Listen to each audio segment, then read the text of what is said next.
So first of all, we need to understand what is UV mapping. UV mapping is the process of projecting a 2D texture onto a 3D model. In Houdini, this process is both artistic and logical, giving you the tools to design efficient dynamic UV layouts. While it may initially appear complex, Houdini provides features and scripting capabilities in Python to make UV mapping manageable, efficient, and flexible. Dynamic UV mapping refers to creating UV maps that adapt to changes in geometry or procedural workflows. By leveraging Python scripting in Houdini, you can automate and customize UV workflows, ensuring that they remain responsive to changes in your project. Now that we basically have a general idea of what UV mapping is, the next thing we need to focus on is why a dynamic UV mapping is a very important aspect of Houdini, basically, and why you need to learn that. You need to basically understand the four important aspects of UV mapping that tell you why it's very, very important in your UV mapping and endeavors in Houdini, and basically why you need to leverage this on Houdini to do UV Python. So number one is adaptability.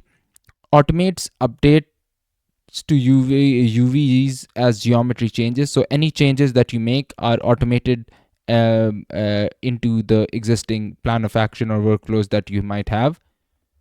Number two is efficiency. It reduces manual adjustments during iterative design processes, making it easier and more efficient for you to work and create large scale projects without any issues of basically doing it manually every time. Then there's custom logic, implements project specific rules for UV layout. When you have custom logics implemented, that becomes a very important aspect of the UV Python as you move forward. And then there's scalability. It handles large and complex models with procedural techniques, making it a very efficient tool for your UV mapping endeavors, especially dynamic UV mapping endeavors. So now that we understand that, we also need to understand what is Python's role in dynamic UV mapping using Houdini. So Houdini is Python API, HOU, allows you to do three things. You need to remember that the API allows you to do three things, which will become very, very important in your UV, Python, and Houdini related activities later. So basically, those three things are access and modifying UV attributes dynamically using the API. Number two, automate UV layout and unwrapping processes. And number three, add custom tools for seamless UV operations. Along with that, let's move on to some of the key concepts that you need to understand for dynamic UV mapping within Houdini, basically. So number one, it's UV attributes, basically. So UVs are basically typically stored in vertex attributes called UVs. Python scripts and Houdinis can manipulate these attributes directly, making it a very effective way to run projects of UV Python leveraging Python, basically. What I meant to basically clarify here is that you need to understand that leveraging Python working with Houdini is a much more efficient way of using Houdini, other than just using basically simply manually doing that on Houdini. Number two is UV nodes. So UV textures there are many UV nodes there, basically, but there are three important nodes that you need to understand when you're setting up your dynamic UV mapping activities. Number one is UV textures. Basically, projects UVs based on this method include planar, cylindrical, and spherical projects.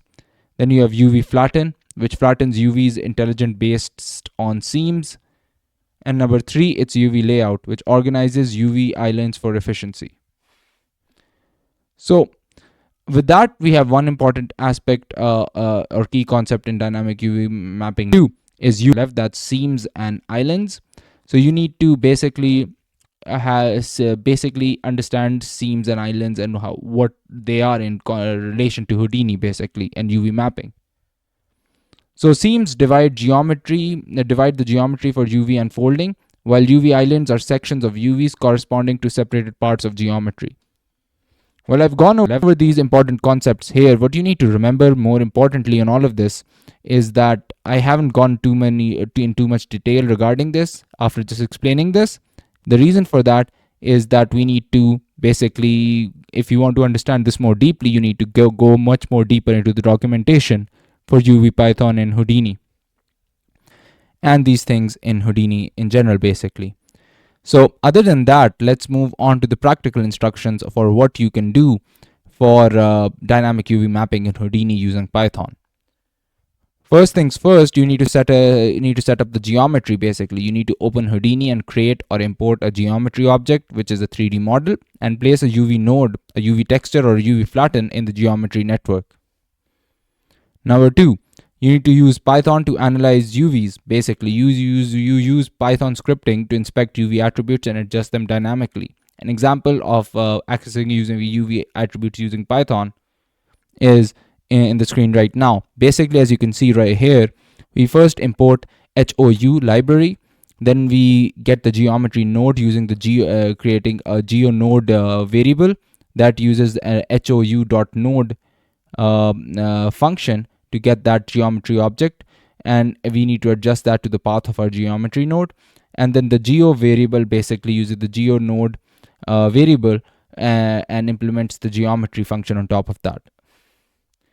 Then we access UV attributes using UV. We get a variable called UV attr, which is basically UV attributes, which builds upon the geo variable that we built up previously, which basically leverages the find vertex attribute from the UV Python library and leverages that.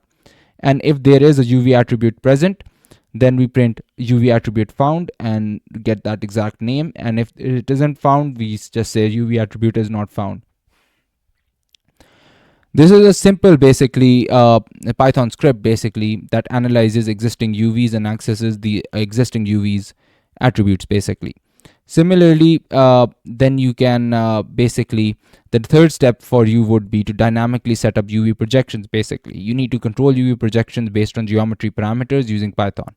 And as you can see right now on the screen, you can see that code that actually does that. So we apply a UV texture node dynamically here. How do we do that? Basically, as you can see on the Python script, first we create a UV texture node using the HOU.node function, and then we chain that together with the .create node function basically. So we first find a node and then create a node there basically. That's what we're doing here. Then we configure the UV texture type, which includes planar, cylindrical, or spherical, and set that up. So we use UV texture node. That's the variable we did above. We created a UV texture node above. We link that up with the .parm function, and then link that up with the .set function, which tells basically .parm function basically says that we need to we're looking to set up the parameter type basically, and then we're using the .set function to set up the parameter type basically to cylindrical projection basically. Then we adjust the parameters dynamically, as you can see in the code as well. So we use the .parm function both times here, and within that we use scale liu and scale lev values, and then use .set to set up those values basically. And that's how you basically apply a UV texture node dynamically using the functions available in Python basically regarding dynamic UV mapping. The fourth step in this process is basically to create automated seam creation and flattening basically. So you need to create seams procedurally to assist in flattening UVs. How do you go about doing that? As you can see on the screen right now, this is the code that you'll be using in Python to flatten, add seams and flatten UVs procedurally in your dynamic UV mapping. So first, as you can see in the code here, we flatten the UV node by creating a UV flatten node variable where we use the HOU.node to find the specific node, and then we create a node using the create node function and set that to UV flatten. Then we enable auto seams by linking that up with the UV flatten node and setting up the parameter specific parameters there. Here we're setting seam angle and method, and then link that up with the dot set value. Basically, the first one is defines the seam angle, and the second one uses auto seams method basically. So the third thing, as you can see on the code here, is flatten UVs. So here we use the parameter dot parm to flatten it, and then use the press button function, chain it with the press button function. So after this fourth step of automating seam creation and flattening, we move up to the fifth step, which is layout and optimization. You optimize the UV layout for texture usage basically. How do you go about doing that? Again, if you look at the screen right now, you'll see the code that can help you do that. So first you need to basically create a UV layout node. As you can see, we have that variable there, and we first use hou.node to find that specific place where we want the node to be, and then we create a node using UV layout. Then we set packing resolution using layout node, and then you're identifying a specific parameter within that node. Here we identify resolution X and resolution Y, and dot set, you chain that with dot set to set their values basically. And then we have layout UVs, where we use parameter execute and use the press button function to get that prepared for execution. So generally speaking, we've gone through the process of the step-by-step instructions for dynamic UV mapping in Houdini using Python basically. Now that we've gone through that, a lot of you might again be wondering, like, we can just use the manual tool, why will go and use the code? Simply speaking, there are a lot of micro detail level tasks that you can do using Python and the Houdini API that you wouldn't be able to do using the Houdini UI. Or you might be able to do that, but it is still much more cumbersome to handle that there. More so, that interface is used for designing, and the micro level the implementation level is always done by APIs and Python basically, generally speaking, professionally. So after that, the next section that we need to focus on is basically, we've gone through workflows, basically end-to-end dynamic UV mapping, and how do we set that workflow for end-to-end dynamic UV mapping. So the first step for that is you need to prepare geometry. Ensure geometry is always clean and there are no overlapping vertices while you're setting up the geometry for your project. Number 2, apply UV projections. Use UV texture node for initial projections, and then use Python to adjust parameters based on geometry or artistic needs. As you can see here, we can probably manually apply UV projections, but we can adjust their parameters at a micro scale very accurately if we leverage Python. So this third step on our workflow is always flattening the UVs. So you add seams manually or use auto seam generation, as we as the code we discussed above had that particular feature of auto seam generation, and then we flatten them using the UV flatten node basically. Then number 4th step is basically organizing the UVs that have been created. So we use the UV layout node to pack and optimize the UV islands, and then we automate layout adjustments using Python for resolution and padding. Basically, get everything organized and set up for final testing. So number 5th step for our workflow is always iterate and refine. Test textures on UVs and refine parameters dynamically as problems pop up or as things that we don't like come up in front of us. So we make those changes until we iterate and refine until we find that the mapping has been done exactly as we want it to be done.